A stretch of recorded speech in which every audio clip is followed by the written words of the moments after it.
Hi there guys, PCLE2509 here, and today I'm back with another Minecraft video for you guys. So today I'm in the 1.8 snapshot, and I've got a kind of redstone minigame that I've created.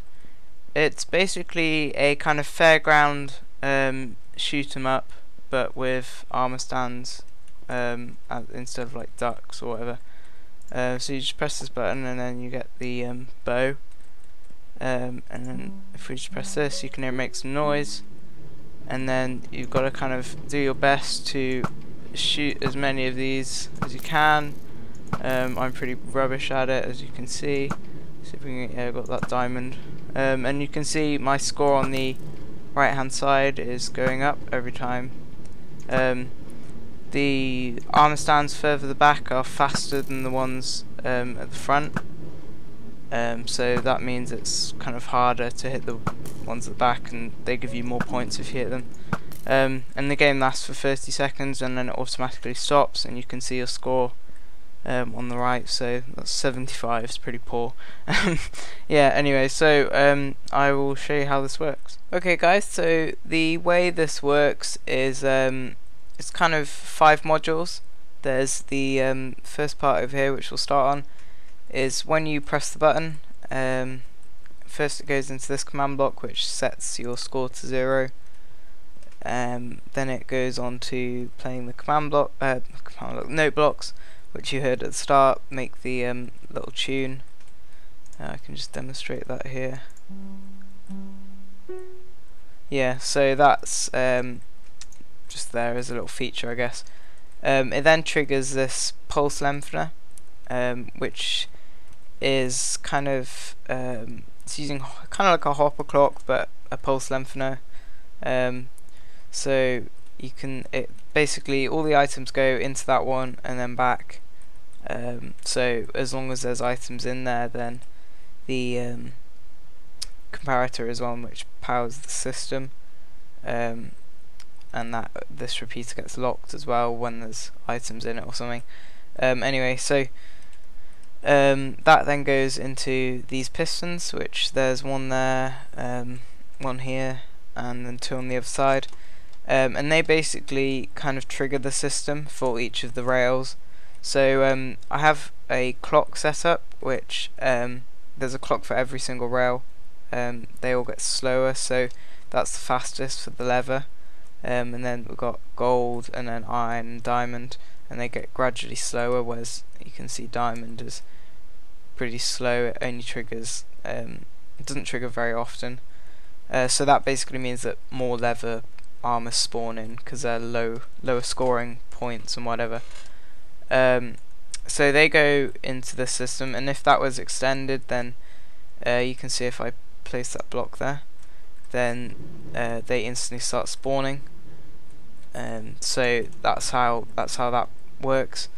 They go into this command block, which basically just it's a set of commands to say what I want to the armor stands to look like, and it also says riding a minecart.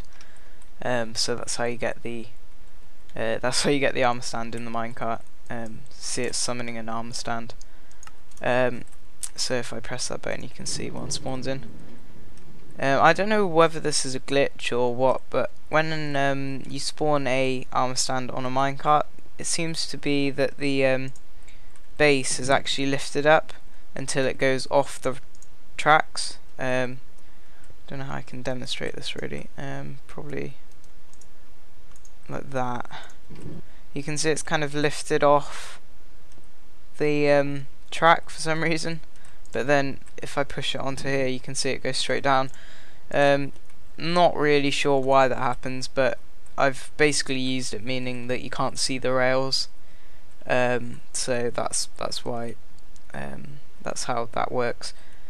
And then once it goes over the to the other side, it goes through this contraption, which basically detects whether there is a armor stand still in the minecart or not. So you can, what happens is, say there was just a plain minecart on the track, it would go under the tripwire, so the tripwire isn't triggered, and it goes straight through to this command block, which just adds a score of 5 to the scoreboard. And I've used a 1-tick pulse generator for that, as you'll see in a second.